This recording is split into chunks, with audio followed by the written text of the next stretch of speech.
WeRiseNation.com. This where the grown men stay so you can kill that noise. We be the best to do it, coming out of Illinois. So sit back and relax, close your mouth and listen. We about to hit you with this knowledge that you've been missing. Listen closely to the Grown Men Podcast. We Rise Nation is the station with the gift of gab. We dropping knowledge on these topics that you wanna hear. We on point with it, get the picture loud and clear. If you seek it, you will find what you looking for. And what you hear us, it'll leave you looking for some more. Open the door, let us in, we got a special vibe. Now close the door, lock us in, and enjoy the ride. We about to talk about some things that make a lot of sense. And what we talking about, here sometimes will get intense. That's what we looking for, trying to spark a conversation. Join us live or you can listen on the We Rise Nation. This where the grown men stay so you can kill that noise. We be the best to do it, coming out of Illinois. So sit back and relax, close your mouth and listen. We about to hit you with this knowledge that you've been missing. This where the grown men stay so you can kill that noise. We be the best to do it, coming out of Illinois. So sit back and relax, close your mouth. Another topic I wanted to talk about though quickly is Pam Bundy. Is she on the bubble at the Department of Justice? What's your opinion on that? I would say a lot of people want her out. More so on the Republican side, surprisingly, because she's taking a lot of blame for like Epstein files and things of that nature and all that. But I think the problem with her is like she knows too much because she's seen those files. So I mean, it's like if you remove her, or if you like flat out fire her and all that kind of stuff, I mean, she's probably gonna talk. I mean, this is another person that's like incompetent. She wasn't supposed to be in the first place because they wanted Matt Gaetz, but he had problems with his own legal situation, getting kicked out of Congress for these inappropriate activities with minors. I'm gonna say less on that one. Y'all can figure it out. Mm-hmm. I mean, she's no more than a goon for like Felon 47. She don't serve her role as Attorney General at all. Like, I mean, again, like I mentioned the case that she was that it was talking about bringing up against Joe Biden and the damn auto pen and all these cases that don't do anything at all to benefit the American people. They gutted their department. A lot of high top level officials and lawyers have stepped down. Yes, they quit. And I mean, it's pretty much a disaster right now, along with the FBI department. It's a disaster right now, and the country is in trouble. And going back to Iran once again, I mean, they're like FBI should be all over that, but they can't because they're too short-handed. Yeah. So it's like right now we are once again we're in more trouble than we think we are. I mean, I know that we like to get distracted by like TikTok and Twitter and all that kind of stuff, and we like to have the like who's better on LeBron, the Jordan conversation and all that, foolishness, and like to laugh and giggle and kiki and ha and all that good stuff. But I mean, like I said, the reality is if you get countries ambitious enough to really take a real stab at going after the United States in the way that Iran is doing once again, that's trying to affect our economy, because they know that's where you can really, hurt people the most and stuff. Once they, start having to pay more for stuff. If you get countries coming together and unifying against us, I mean, we could be in serious trouble. I mean, that's the reality of the situation. I mean, Pam Bundy, she should be fired, but I don't see her going anywhere anytime soon, or unless they try to create a position that she could be promoted to, something along that nature. But I mean, who's going to be next after her? I mean, is it going to be the assistant Attorney General, which happens to be Felon 47's former lawyer? Yeah. So it's. Like I said, all this stuff is beyond ridiculous. I mean, I don't see her going anywhere, and I don't see anybody, competent enough to like replace her. It's just going to be another Trump yes man or woman.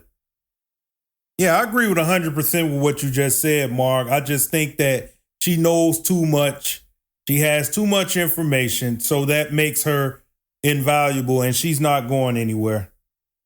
The other topic I want to move on to is Felon 47's cognitive decline as it continues. He was in the Oval Office. I don't know if you've seen it, but the reporters were asking him questions, and he was talking about his father and his mother and where they were from, because he was saying they from that region over there, and they were like, "What are you speaking on, Mr. President?" "Oh, I think it's Britain. Yeah, my mother's from Britain, and father, I don't know, Germany or something." He was slurring his words, and he couldn't even say where his people were from. I mean, it's just bad. It's really getting bad. Well, I just say, where's Jake Tapper when you need him? I mean, shouldn't Jake Tapper be like absolutely notes together where he can write his book and all that stuff? I mean, absolutely. This guy, Felon 47, he started talking about White House curtains when they was like, asking him questions on this whole like conflict with Iran and all of that. I mean, he's been doing stuff like this pretty much ever since he got back into office, where he'd just go off. I mean, he calls it the weave, but I mean, it's just really just rambling and nonsense. And I mean, from like, trying to perform some kind of oral sex on a microphone during his campaign stomps, to like pretty much talking about Hannibal Lecter and all this. I mean, this guy, like I said earlier, where I spoke from previous before, is like it's been 25th Amendment time. And the 25th Amendment is pretty much when like all of the people that's in his cabinet has to vote and say that this guy is incompetent to run, and they need to remove him from office immediately. So we all know that's not going to happen, because his cabinet is filled with yes men and a couple yes women and stuff like that that meets up once a month to like, say how great he is and how handsome and strong and how much energy he got and how smart he is, and he never sleeps and he's the greatest ever. And like, he has a big package, way bigger than Obama's. Right. All that stuff, they pretty much glorify him. And I mean, that's what those whole meetings be about, right? So that's not going to happen. We will hope that when the House becomes Democratic and they're going to impeach him and stuff like that, then you're going to still need 60 votes in the Senate to like remove the guy. So, I mean, or 68 votes. So it's one of those situations where like, you pretty much got to wait on Father Time to do what he going to do.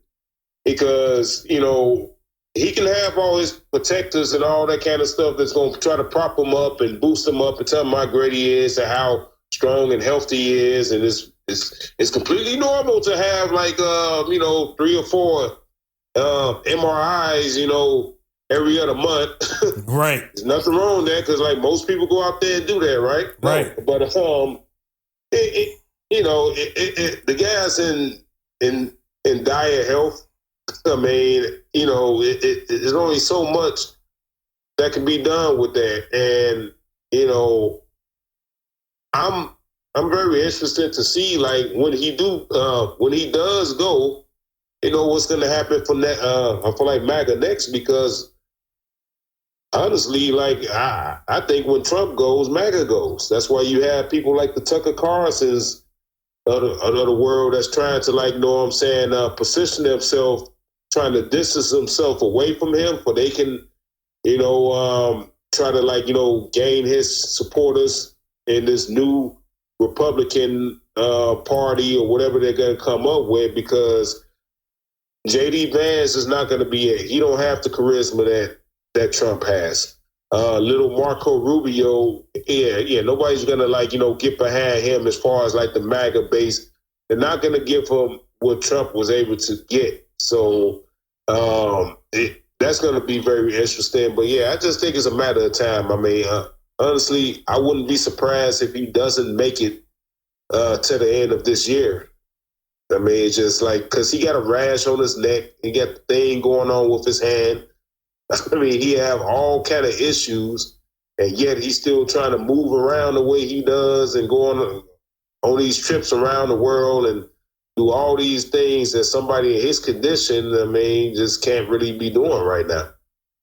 Yeah, it's one of those situations where I think that you're going to see his cognitive abilities decline because someone who You're already seeing it. Yeah. It's just the problem that I want to say real quickly, and I cut you off. The big problem is, where is the media stepping up? I mean, because a lot of them are too afraid. They don't want to get sued and everything else. But I mean, this is why it's just very disappointing that we don't have a media doing this and going back to the opposing party. The damn opposition needs to be saying this every chance that they get. They need to be putting that out there the same way they did Joe Biden. The same way they just went out there and stuff like Republican, Fox News. You couldn't watch not one episode without hearing something about, Joe Biden's cognitive decline and this and that, and he's sleepy. Oh, look at him falling asleep. Trump falling asleep all the time. But see, he fell asleep standing up. But I just look at that like that, Mark. That depends on the networks in which you are watching. Because, see, we've all known that now CBS is in bed with this administration.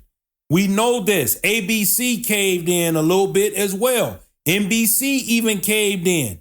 So when you're talking about the three major networks and then you add Fox News, who's already over there, only independent journalism is being said. However, if you watch MSN, if you watch MS Now, it's no longer MSN. MS Now, it's talked about every day as it should be. And they should have more viewers and more eyes on it because those personalities on that show are telling the truth. They're not lying about what's going on with this man's cognitive ability, which we can't plainly see in front of our own eyes. That would be stupid because we can see it. Everyone sees it. But it's one of these situations where it's going to continue to be on the decline. But we're going to continue to speak about Felon 47 right here on the Grown Men Podcast because it's our job. That's what we do. And we're going to talk about it. But I want to move on to Pete Hegseth, the leader of the Department of War. And he gets on TV and he's braggadocious and he's saying how the media is trying to make President Trump look bad. This is what a Fox News host does. This is what a Fox News personality does, because that's what this guy is, and that's all he's qualified to be. He's going to get more people killed in the line of war, and he's saying it out of his mouth. That casualties of war, it happens. War is hell. And all the old slogans that they used to shout back in the 1940s. This guy's an idiot. He's a moron. And he's a relic to a time that should have never happened in this country, which has impeded our progress. That's why we are not where we need to be, because of idiots like him. But what do you say? I mean, you are absolutely correct with all of that. We had to a situation that he doesn't care. And I think you gave him too much credit by calling him a Fox News host. He wasn't necessarily a host. I mean, that guy was a weekend guy. Well, on Fox News, I give them very little credibility as being a news show. They call themselves Fox News, but they're basically, to me, the National Enquirer in a video program. That's what they are. With the propaganda arm of the Republican Party, and now, over the past few years of MAGA. I mean, because MAGA is Republicans, but no, with this guy, and that tells you a lot right there. That Fox News as a whole is trash. I mean, National Enquirer and all that kind of stuff. And this guy was the weekend host. Wasn't even good enough to be on the weeknights or anything like that. He's very dangerous. He's very incompetent, and he's an alcoholic. I mean, and possibly a cokehead. Yeah. Yeah. And this is coming from his mother. His mother called him an alcoholic. I mean, Exactly. his mother said that, like, yeah, he's pretty much bad women. She had to walk that back and stuff once he once he was confirmed. But I mean, his mother, his own mother knows who he is. I mean, this is like, once again, I mean, Felon 47. I mean, he selects people that's going to be, absolutist, yes, man. And also Pete Hester is a religious zealot. Yes. I mean, he's along with the camp that's trying to bring back this white Christian nationalist movement. Yes. And they're trying to make this a country that's about, you got to follow like the white Christian nationalists. Of course, they leave the white part off because that's going to come off as a little bit too divisive. But I mean, pretty much that's what it is. I mean, he follows a pastor that want to take us all back to the times where, the woman was not allowed to vote, basically. Right. It's like they want to bring, they want to have families and household vote as a unit, one vote. And that's pretty much usually like the man going to make that decision. I mean, the wife can, have an opinion, but, it pretty much going to be up to the man to, vote for the family as a whole. And that's what they want, because they want less people voting. They want, the more less people vote, the more, the more better, the greater their chances of winning. Yeah, that's why they do it.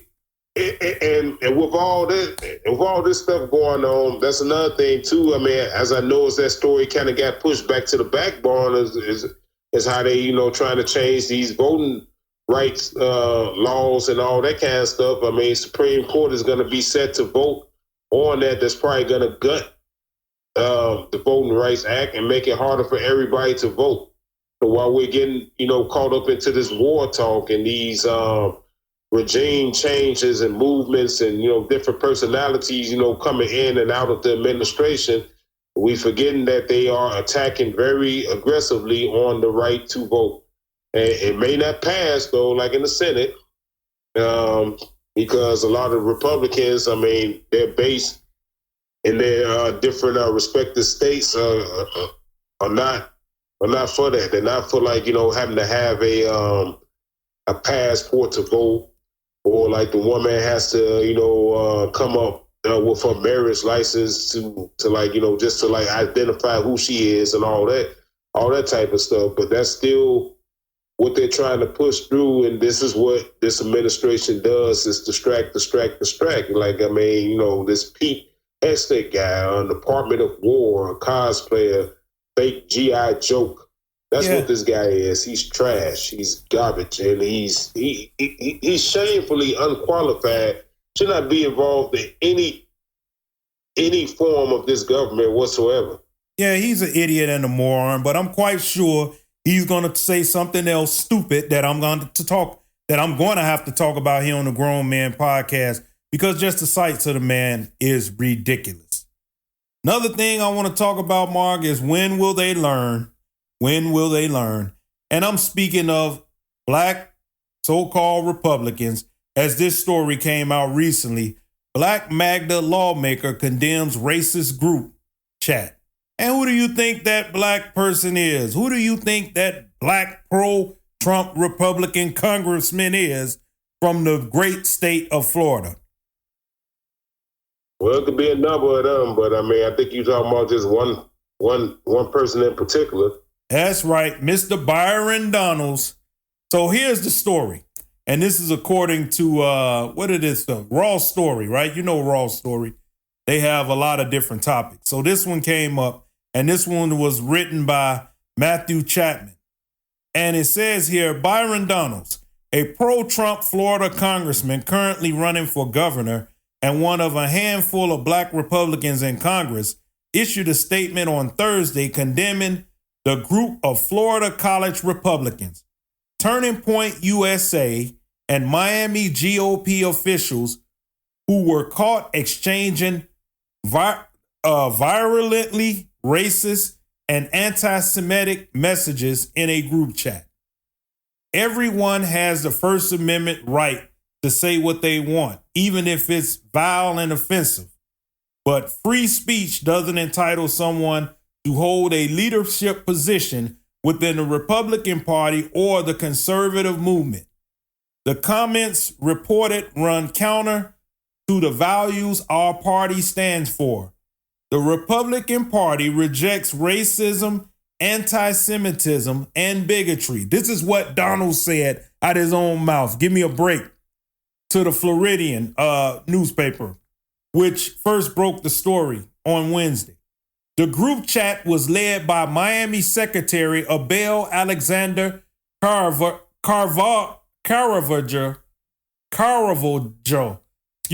and created after the assassination of Turning Point USA founder Charlie Kirk last year. In exchanges, local GOP student activists often use racial slurs to describe Black people, including Black people who were part of their group and had left as a result of it. Some of the most vile invective came from William Bajero, who previously attempted to organize an anti-abortion group in Miami-Dade College. Bajero flooded the group chat with fantasies about killing and mutilating Black people, including crucify filthy Blacks, curb stomp pregnant Black N-words, exterminate N-words in the gas chamber, feed N-words to alligators, stomp N-word skull with steel-toed boots, and drown N-words in fried chicken grease. This comes as Donald faces competition in the primary by hedge fund manager James Fishback, who has grabbed attention in the primary with a series of racist remarks, including comparing Donald's campaign contributions to a slave auction, saying Donald would turn Florida into a Section 8 ghetto, and fantasizing about former CNN reporter Don Lemon being lynched. So that's a lot to talk about, right, Mark? So what's your opinion on what I just read? Yeah, that is a lot to take in. I'll start with the internet with the whole Fishback fellow, because, I remember seeing reports about him and actually listened to him talking. He actually had some pretty good smoke for like Mr. Donald's. It's one of them things where it's like, it is what it is. I guess the question that I would have for Mr. Donalds is why now? Like, why? I said, why are you getting all like up in arms now? You knew who these people were. You knew that, and you went along with it. From his comments before, when he said that, Black families was most together during the Jim Crow era, and that, he think the civil rights movement did more harm to Black people than good. He said those things out of his own mouth. So it's what did you expect? You want to be in the House, and he's in the House, and I'm not talking about the House of Congress. Mm-hmm. I'm talking about you want to be in Master's house. Yeah. This is what it is. This is what they think about you and all that kind of stuff. If you're not going to be a good little boy and stuff, they're going to come at you and roll over you wholeheartedly. This is a guy that has done very little to nothing, to improve the conditions of Black America as a Black Jamaican man himself. He is a guy that was voting against a bill that they had up in the House a few months ago, the same type of bill that he benefited from when he was getting in trouble for trying to sell weed and doing all those kind of things. But basically, as a young man, he was able to get himself out of prison and not a pardon, but basically prison, a lighter sentence, or didn't get no sentence at all because of his age and this and that and all that kind of other stuff. They was trying to have a bill similar towards that, where it's the law doesn't come down so harshly, I want to say, on the youth, but when they get involved in these minor criminal activities, with having a little weed on you or something like that. Non-violence criminal activity that they want to not come down so harshly on people like pretty much under the age of 25 because they still consider them their mind's still developing and as young people tend to do, they might get into a little trouble, but that shouldn't be something that should be held against them pretty much for the rest of their life. So Byron Donalds wants to voted against a bill of that nature. And I mean, he's pretty much an opportunist. He's a guy, and I think we was talking about this too, going to black conservatives, or we didn't really get into deep into it as much as we want to. But these are guys that once they are able to get through the door themselves to manage to move up and rise up in society and get them one of them good paying jobs and stuff. So once they get through that door, they want to turn around and shut that door closed and not bring up anybody else. Speaking on the late Reverend Jesse Jackson, how he got, we talked about this a couple weeks ago. I'm bringing it up just to say, that's prime example of how Jesse got a lot of people, a lot of black folks, a lot of people of color jobs in high position in these executive offices on the boards of companies like Coca-Cola and McDonald's and all that kind of stuff. And in hopes that, by Jesse helping getting them people in the door, that they would open the door up and let other people that look like them in as well. But, a lot of them, too many of them, quite frankly, chose to close that door because they wants to be the only one. They wants to be the special Negro. They want to be the magical Negro. They want to be the special one, and that's Byron Donalds. He want to be the special one. He want to be the good boy. Here's a grown man that called Felon 47 daddy. He oh, yeah, daddy's home now. That's a grown man. Yeah. How would you call another grown man daddy? Yeah. And this is not talking about no sexual or homosexual stuff or anything like that. But even, to say that out in public on TV. So, it shows you the type of character that he has. And so now you want to be offended and outraged. Why is he doing this? Because he knows he want to get some black votes. The state of Florida trying to become governor is going to be a hard primary for him. It's going to be even harder general election, and you probably going to need to get a couple of those blacks to vote your way. So this is an issue that he can try to capitalize on. We go, look at them, and he want to try to rally the blacks because he gonna need some of these blacks that he don't really like, but he knows that he's gonna need some votes, and to see if that's gonna help him out in any kind of fashion.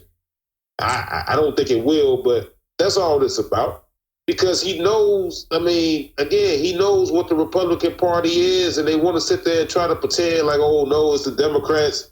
They try to keep them down. They call them political sharecroppers and all that. The black folks always vote for the Democrats. They sharecropping and all that. And it was the Republicans who freed the slaves, and Abraham Lincoln was Republican, and all that nonsense and garbage that they spew out their mouths. But the whole reality is that they're just opportunists. They don't really care about anything outside of their own best interests. They want power, they want control, and that's it. And they're going to do whatever they told to do. Well, I'm going to finish it up by saying this is what I believe. I believe that Byron Donalds is like a lot of us black Americans out here, which is they don't care when that is happening as long as it doesn't happen to them. That's when they have an issue. And Byron Donalds is just like any other black American that's out here today who is high and mighty, who think that they have it all. I got money, I got prestige, I got everything I need. So I don't need to worry about struggling. I don't need to worry about people caring about if I'm black or not until you get your feelings hurt. Then all of a sudden you're a black man again. And that's what I think of Byron Donalds. That's what I think of Tim Scott and all of these other so-called black Republicans, because they don't care about racism until they visit their front door. Another topic I want to jump on real quickly. I'm not going to get into it too deep, but there's an Arkansas man that was accused of killing his daughter's alleged abuser, and he wins the GOP sheriff's nomination. So I'm not going to get into verse in detail about it, but for the simple fact is he allegedly tracked down his daughter's captor or kidnapper or whoever tried to commit an offense, allegedly. And he supposedly shot the man and killed the man. And of course, he's being applauded by the GOP, and they're saying how great it is, as they always say, how great it is to have guns. However, I believe if a black man was in the same situation and he had done the same thing, he would have been criminally charged and prosecuted to the full extent of the law. And they're mad at the people who are prosecuting this man. They're saying that he's going to pay. The prosecution team is going to pay for prosecuting this man. Once again, this is Trumpism to the fullest. But what do you say about a situation like this?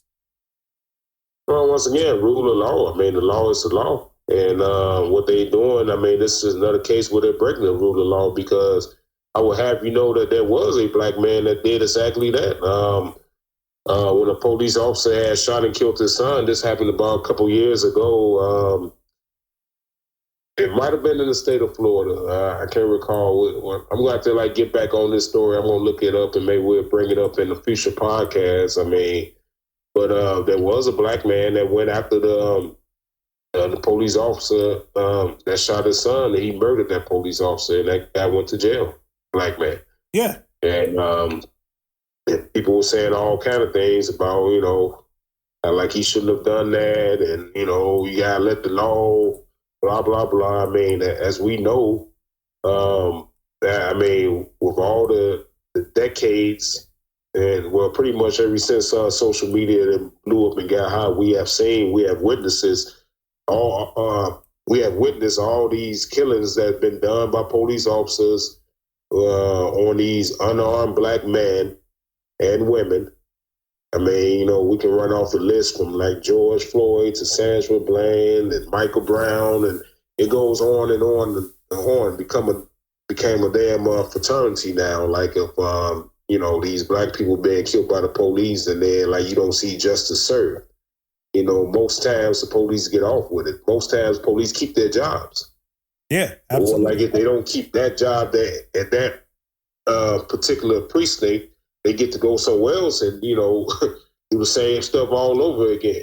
So, I mean, it's one of them situations, like you said, yes, I mean, race has something to do with it, because this is the type of cowboy mentality that, these, hillbilly whites, these white nationalist people like and proud, he stood up for his family, he was a man's man and all of that, and let's give him rewards, let's give him power and stuff, political power, whatever the case is. And at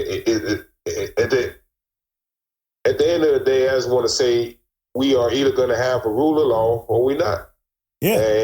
And once you start crossing them lines and breaking down those barriers, again, you're going to create chaos. You're going to create anarchy, because I mean that's what every nation, every country needs. To be successful, you got to have guardrails, you got to have rules and boundaries and things like that.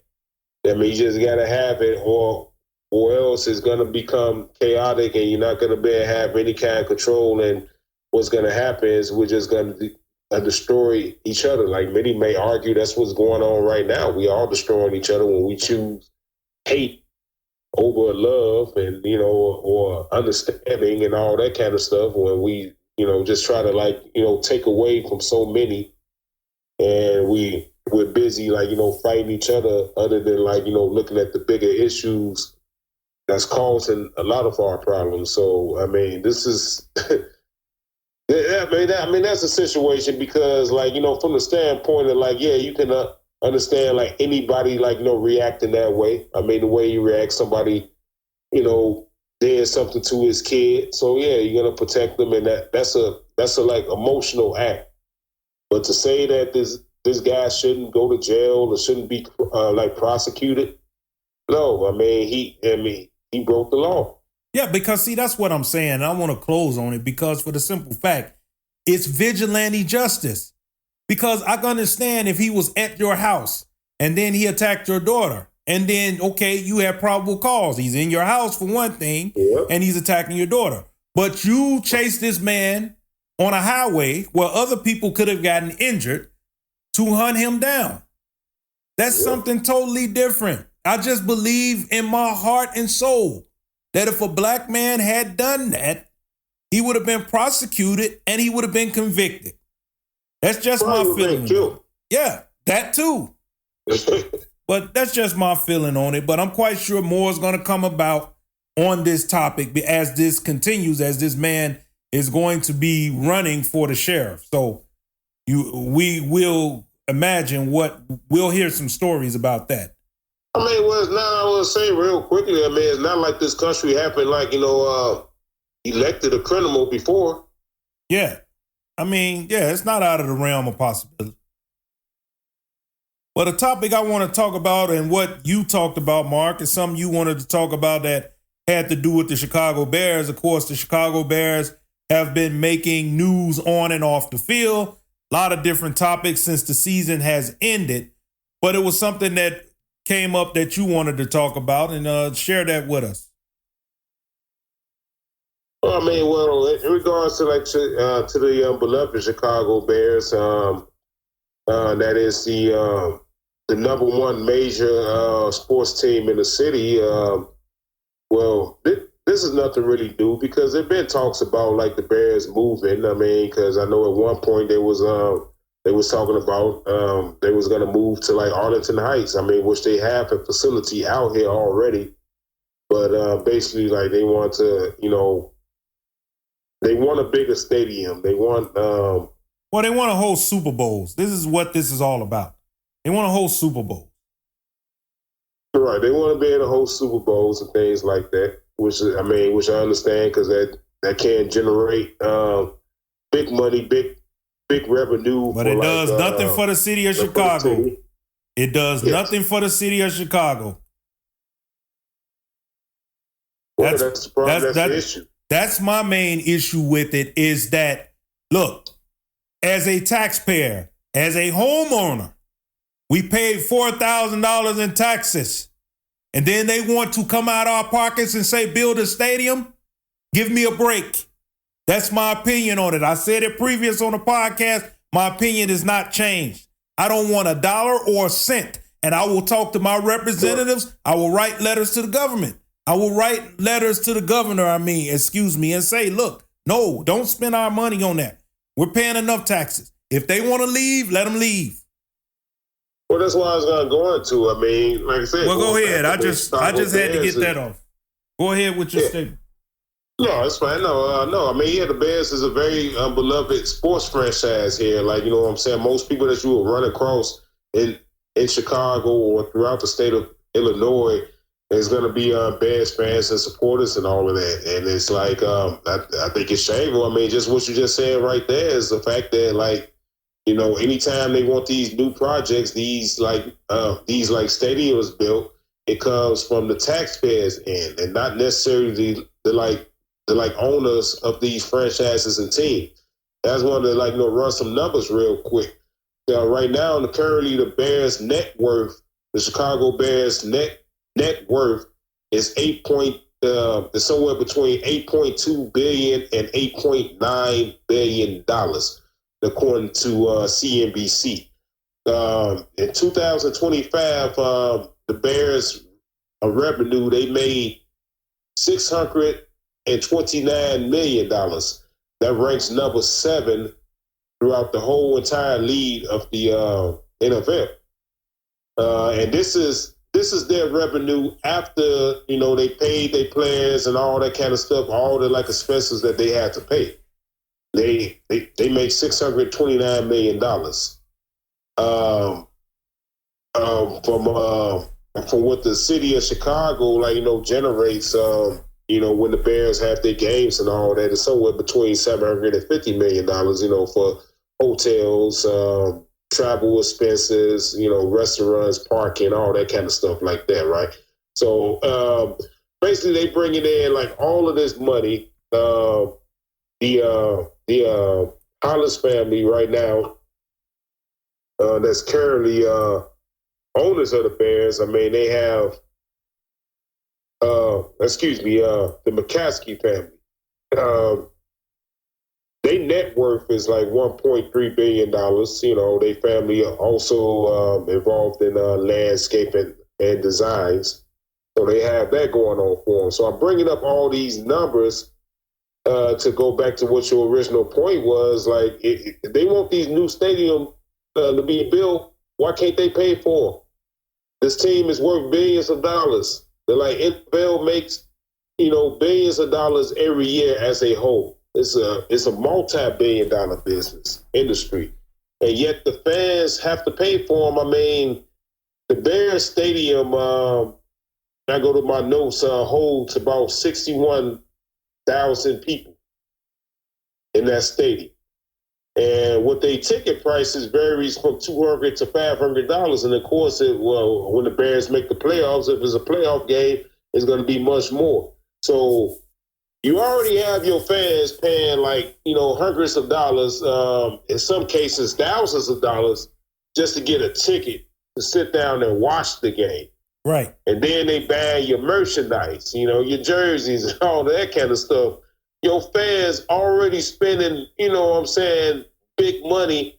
Now they got to give up some of their tax money to go towards these stadiums, to go away from building a community. And the NFL, they always campaign on NFL cares, or that's NBA cares, or whatever. What they always highlighting little community service events. They go somewhere and maybe paint a school, or they up there make a wish for a kid or whatever. These little sad little charitable projects that they do. But what do they do for the community as a whole?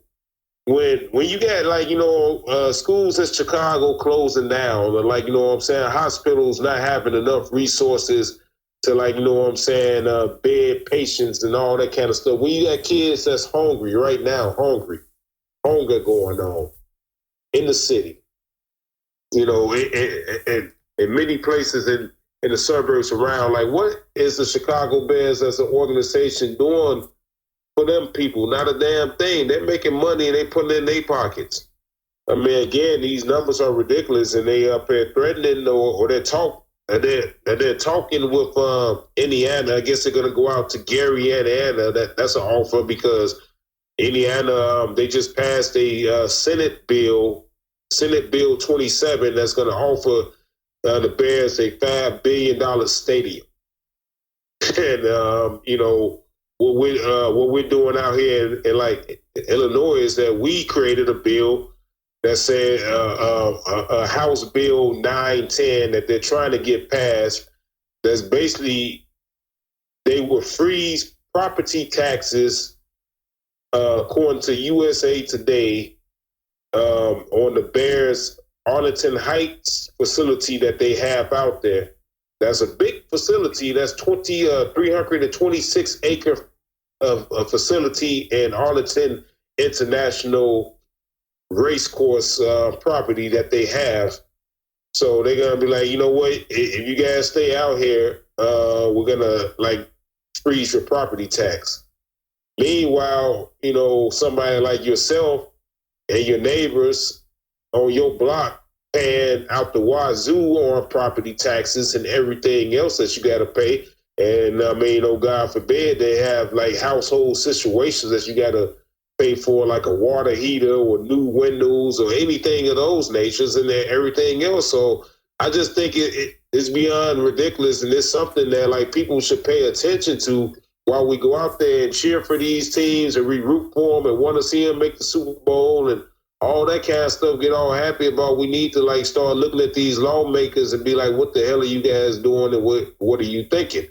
Because not only should they be paying property taxes, it should be a lot more being given back to the community, being that the money is coming from the community.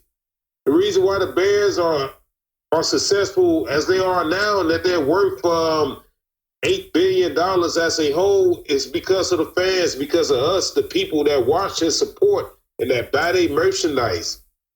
that watch the games when they come on TV and everything. If they didn't have fans and viewers, they might not have $8 billion, is all I'm saying. Yeah, I agree with you 100% on that, Mark. And, you know, it's one of those things where they were actually getting mad at Mayor Johnson here for saying, look, we can't do what they're asking. And they're like, oh, any other mayor would be doing, once again, groveling and grumbling and complaining about not saving a football team when they can't save black lives from being taken in the streets. So when that happens, that gets me heated. It gets me hot because I could give a damn less if they play football on the lakefront or in Indiana. Doesn't matter to me. But as I said before previously on the podcast, drop the name Chicago. You can call yourself the Indiana Bears or the Arlington Heights Bears. I could care less. But don't use this city name where our children are spilling their blood every day. You have money to build stadiums, but you don't have money to stop gun violence and have gun violence prevention programs. Give me a break. I don't want to talk about it. But this is the problem where, and I hear you though, and it's very passionate, and because this is the constant conflict with us as people, like, you know, who we choose to glorify. We put up like our sports teams and stuff. We sit there and fall out and we get excited about them and we want to cheer them and we get upset when they lose and so on and so on.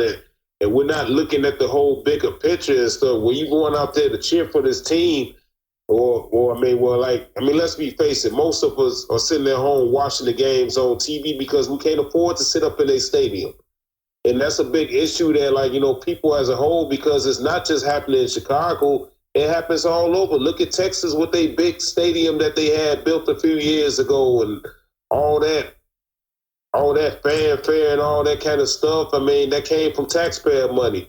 This is the one thing that I will appreciate about the Green Bay Packers, because, you know, I don't like the Packers. I don't like Green Bay. But I will give them their props and respect. They're owned by the people. I say it again. They're owned by the people. The people have a say so. People, exactly. That's where I was going at it. Right there. They have like open ownership. The people can invest into the team and it can come back to the community. I think that all sports teams should be like that, and I think that the people should be pushing for that. The people should be pushing for that. They should be able to get a piece of that team, and then their profits can get put towards the community, put towards creating more jobs, more health care, more affordability, all of that stuff, all of the things. Yeah, absolutely. Absolutely. I agree 100%. It's one of these situations where it's going to be interesting to see what the Chicago Bears do. And we're going to talk about it more here on the Grown Man Podcast. If there's any information that comes across, if they get the deal in Indiana or if they do the deal in Arlington Heights. It's one of those ongoing situations that we're going to continue to monitor here on the Grown Man Podcast. Last topic I want to talk about, Mark, because we've been going a little long, but I want to talk about the Obama Center problems. And there are a lot of residents who are having problems with their housing and they don't want to be moved and they're worrying about the traffic and all of those things because people are not wealthy that live in these neighborhoods. And I'm kind of trying to gauge where their heads are at because I seen one young lady in the interview and I kind of was puzzled by that. And I want to get your take on this situation and your opinion.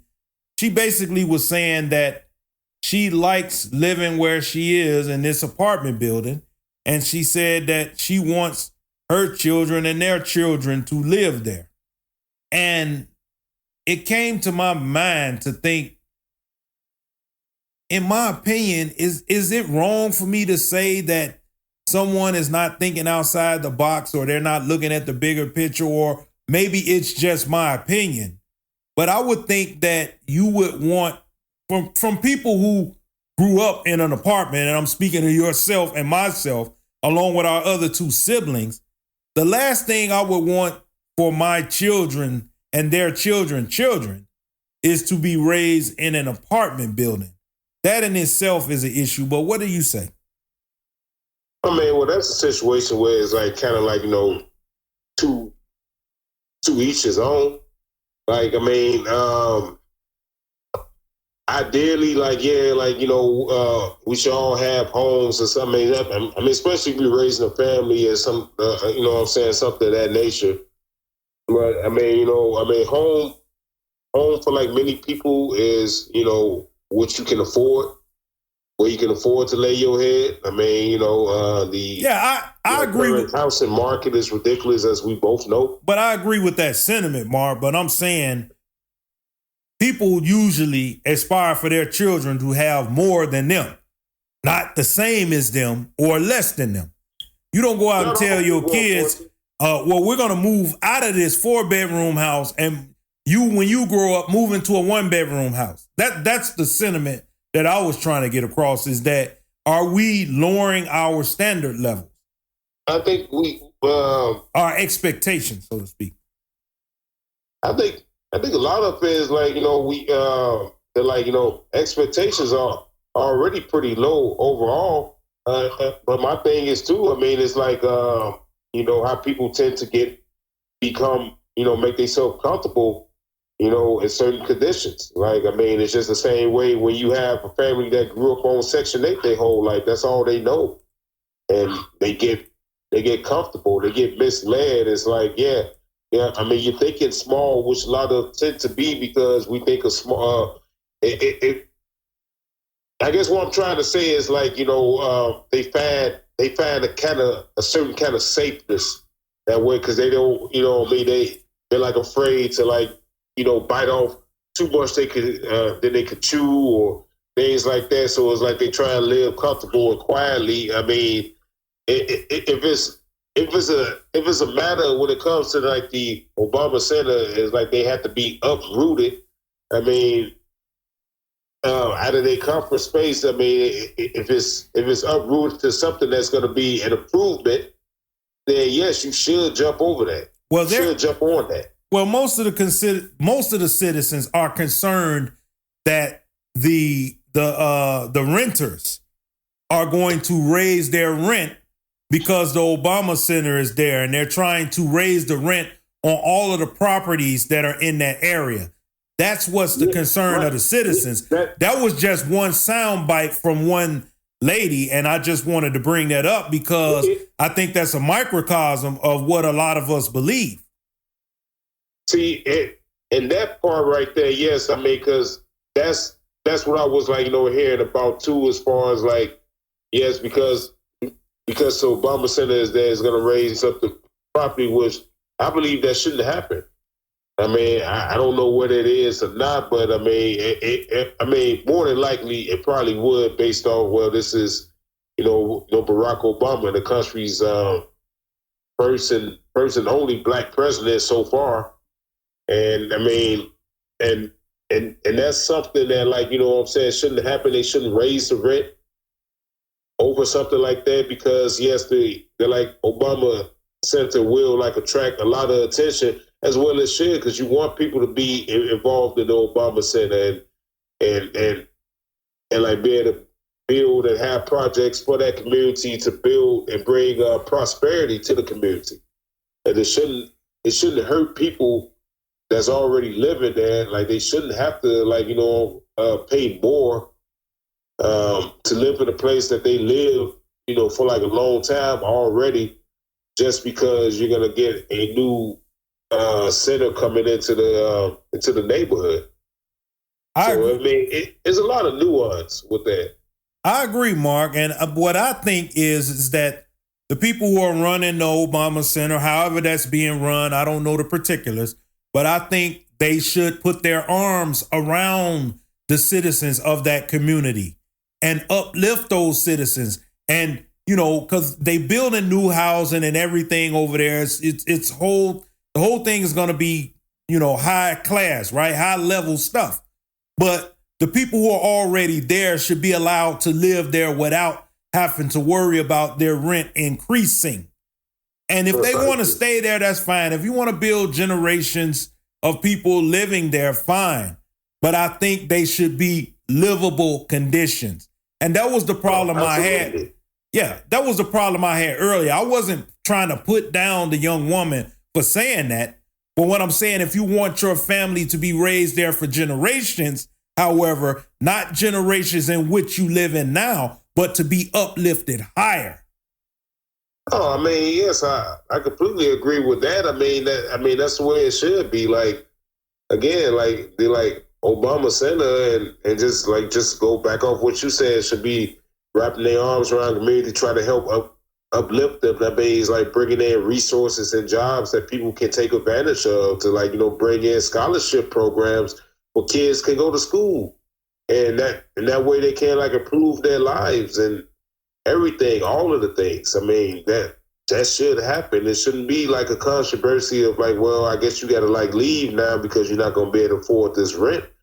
I mean, that's not right at all. And yes, I mean, we need, we should have, more resources where we can help build and grow. I mean, that's what you want people to do. You want to give them the opportunity, every opportunity possible to get better, to do better. And like, we know that there's some people that's just not going to do better because they're just not going to do better. Right. But at least have that opportunity. Yeah, it's a lot to take in, Mark, and I'm quite sure we're going to talk about it more here on the Grown Men podcast as the Obama Center opens up. It's going to be a beautiful thing. It's going to have presidential library and everything along with that. So it should be a joke for the community, but let's see how this whole thing plays out. Well, folks, it appears our time is up. We went a little long this week because we had a lot of different topics to talk about. Mark, I'm glad that you came in to speak with us here on the Grown Men Podcast, as you are part of the Grown Men Podcast. It was good to have your opinion and your take on some of these hot issues. It's always a pleasure to be with you. I am your host, BAN, and I will talk to you soon. The grown men stay so you can kill that noise. We be the best to do it, coming out of Illinois. So sit back and relax, close your mouth and listen. We about to hit you with this knowledge that you've been missing. Listen closely to the Grown Men Podcast. We Rise Nation is the station with the gift of gab. We dropping knowledge on these topics that you wanna hear. We on point with it, get the picture loud.